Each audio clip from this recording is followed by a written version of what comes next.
Okay, I know what you might be thinking. Without Anakin, there is no Star Wars. The whole series is the Skywalker saga. But I think it would be interesting to see how the galaxy would turn out if Anakin couldn't do his thing. So, what if Anakin was never born?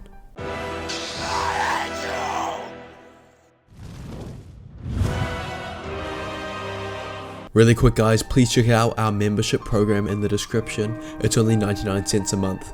Back to the video. We'll start this story off in a Phantom Menace.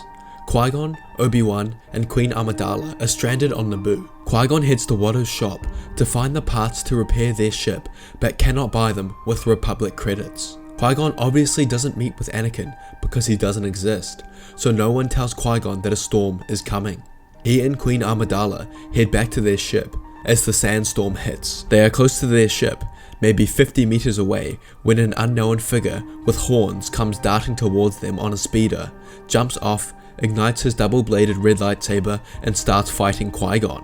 Qui-Gon tells the Queen to keep going to the ship, but she is struggling in this sandstorm and can't do it on her own. Obi-Wan sees Qui-Gon fighting Darth Maul and rushes out the ship to help him. He ignites his blade and rushes towards the fight, but just before he makes it, Qui-Gon is pierced with Maul's crimson blade. Obi-Wan is shocked, his hands go cold and his body freezes. Maul is experienced and capitalizes on this brief moment of shock and uses the Force to dash towards Obi-Wan and slice him in half before he can even react. Maul grabs the Queen and takes her back to his ship. Maul then takes the Queen back to Naboo and forces her to sign the treaty. The Trade Federation now has occupancy over Naboo. Back on Coruscant, Palpatine, the Senator of Naboo, is pleading to the Senate that something be done about the Trade Federation on Naboo, that his people are starving and have been unjustly invaded. He puts the blame on Valorum, who unintentionally gave the Trade Federation their power in the first place as a result of Sidious and Plagueis' manipulations from the Sith. Palpatine would have one of his allies in the Senate speak up and propose a vote of no confidence in Chancellor Valorum and put Palpatine for Supreme Chancellor, a vote in which he would win. Palpatine had countless connections in the Senate as a result of the Sith's manipulations for the last millennium. There was no way he was losing this vote. The plan for Palpatine was perfect because the whole Senate knew the Trade Federation had invaded Naboo even if they denied it. But Palpatine showed the Senate that Valorum was incompetent and used his home planet being invaded to get sympathy from the Senate to vote for him. This is all occurring at a similar time when Sifo-Dyas is commissioning the creation of a clone army, after he senses the Clone Wars in one of his visions.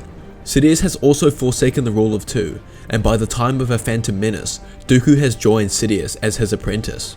Sifo-Dyas, with the help of Count Dooku, commissioned the creation of the clone army for the Republic to use in the planned war. Dyas wanted the army to be held in reserve in case the Republic ever fell into war, but Dooku had other plans. Dooku was tasked to oversee the creation of the clone army by Sidious, and to make sure the secret didn't get out, he planned the assassination of Sifo-Dyas by the Pike Syndicate. The next 10 years go as planned. There are many assassination attempts of the now Senator Padme Amidala, but none of them come to fruition. Padme is placed under the protection of the Jedi, specifically Jedi Master Plo Koon and his apprentice Ahsoka Tano are in charge of their protection. Jango Fett was hired to assassinate Padme so that the Jedi could track him down back to Kamino and discover the clone army. However, this time it would be Mace Windu that would be sent to track him. Plo Koon and Ahsoka would go back to Naboo with Padme to protect her. They wouldn't split up like Obi-Wan and Anakin because Ahsoka is just too young at this point. She is even young for an apprentice, but was deemed worthy by the Council. Mace would track Jango back to Kamino and inform the Council that the late Sifo-Dyas had commissioned the formation of a clone army. He would then follow Jango to Geonosis, where he would discover the production of the droid army. The Jedi Council is informed and hundreds of Jedi are sent to Geonosis, and Yoda brings the clone army. Everything is going according to Sidious's plan. His war is about to begin. Mace sneaks into the Separatist stronghold and engages Dooku in combat. However, their fight would be interrupted with hundreds of battle droids that would disarm Mace and have him captured. He would get Kenobi's treatment and be strung up for assassination. Before the assassination would begin, hundreds of lightsabers ignite around the Colosseum, and the Battle of Geonosis begins. The fight on Geonosis signifies the beginning of the Clone Wars. The Clone War begins exactly how Palpatine planned. However, now Dooku and Maul would have to be introduced to one another. Dooku knew about Maul because he killed Qui-Gon, his former apprentice. But Maul all this time was oblivious to Dooku and believed himself to be Sidious's sole apprentice. Maul would be enraged when he finds out and he feels betrayed by his master. Sidious meets with the three and explains the grand plan to them. How Sidious would sit atop of the Republic, Dooku at the top of the Separatists, and Maul would sit atop of the crime syndicates. From here they can control the three main branches of power in the galaxy. He finishes off to explain how the war between the Separatists and the Republic is to create distrust of the Jedi in the eyes of the public, but also to corrupt the Jedi with the dark side. When the time comes, they will eliminate the Jedi and take over. Maul finding out about Dooku only enrages and motivates him to seek more power. During the 5 years of the Clone Wars, Maul undergoes his mission to control the crime syndicates. Although there are 5, he begins by taking over Black Suns and using their power and influence to corrupt the others so that he is the only powerful and influential enough one to take over. Now, after years of war, the time has come. The distrust of the Jedi Order within the Senate is at its peak. Dooku, Maul and Sidious are so confident in their preparation. They meet in Palpatine's office on Coruscant and sit around his desk. Sidious pours his fellow Sith a drink and cheers to each other. He congratulates Dooku of his years of leadership in the Separatist army and dominance over the Separatist systems. He applauds Maul for his work in taking over the crime syndicates. Only someone of his caliber and brutality could achieve this. He knew he chose the right man. Dooku and Maul nod their heads and the three cheers and down their drinks. Their years of hard work and determination had led to the grand plan coming to fruition. Sidious sits down and opens up a hologram connected to hundreds of clone commanders and utters the words, "Execute Order 66. The hologram closes and the three take it all in. They can feel the shift within the Force, the countless Jedi falling and the power of the light diminishing. Sidious looks at them both with his deep yellow eyes and tells them that the time has come. He stands up first and tells them to make their way to the Jedi Temple. The three march towards the temple. Sidious in the middle, Dooku to his left, and Maul to his right, with hundreds of clones following behind. The three start on the lower levels, taking out many Jedi Knights. Here they encounter Yoda, who had rushed down to protect the younglings, but he was no match for Sidious and Dooku, who focused their sole attention on him. When they know there are enough clones to take out the rest on the lower levels, they head up to the higher levels of the temple and start making their way through the Jedi Masters. There is an obvious shift in the Force that the Sith know they cannot be stopped. No Master is powerful enough to take them down. The power of the dark side is stronger than ever.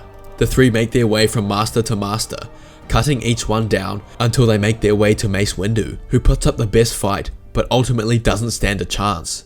Sidious walks to the council chambers and looks outside the window on the dark and gloomy night. He sends lightning crashing through the chamber's windows and all across Coruscant. He has finally achieved his goal after all this time. The galaxy is his. Sidious savors this moment, but something feels wrong. He reacts with tremendous speed. In a thousandth of a second he spins around, igniting both his blades to block incoming strikes from Maul and Dooku. Sidious has a shocked look on his face. He knew something like this would happen, but he didn't expect it to happen so soon. He pushes the two back with the Force and they stare each other down. Sidious begins to cackle. Maul and Dooku must have believed Sidious would be in his weakest state after the conquest of the Jedi Temple. However, they couldn't be more mistaken, and he tells them this. Sidious has never been stronger.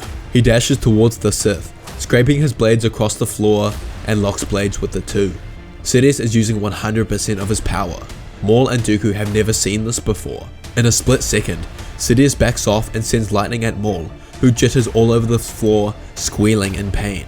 1 second of this would kill any mortal. He releases Maul, who physically cannot get up from the floor. The Force lightning has drained all his energy from his muscles. Dooku gets in a battle stance. He is a master swordsman, but is no match for the Emperor. Dooku lunges at Sidious, who steps to the side and counters with a 1-2 flurry, putting Dooku off balance. He spins in a circle, causing Dooku to lose his balance and start tumbling to the floor. Midway down, Sidious strikes and cuts open Dooku's abdomen. He crashes on a back and remains still. Sidious lets him slowly bleed out and makes his way over to Maul. Sidious knew he had to kill Dooku because he would always revolt. They had different plans for the galaxy and he would never truly back him. Maul, however, only seeks power through his hate for Sidious replacing him. If Maul was left solely alive, he would never oppose Sidious. He knows he wouldn't stand a chance. There is still use for him. Sidious walks over and sends more lightning at Maul as he jerks across the floor in pain. Sidious's empire is complete. He stands in the front of the Senate, battle-worn, and plays off the narrative that the Jedi attempted to assassinate him and used this to transform the Republic into his new galactic empire. He personally goes to Mustafar and executes the Separatist leaders and sends Maul back to the crime syndicate headquarters. Sidious now has control over all the main powers in the galaxy. The Republic and the Separatists now combined into the Empire. He has control over Maul, who leads the crime syndicates. Only the Mandalorians left to crush. Thanks for watching, guys. I'm going to leave it there. If you're new, I have a bunch of other what ifs on the channel, so please check them out. Don't forget to also check out the membership program and Discord in the description.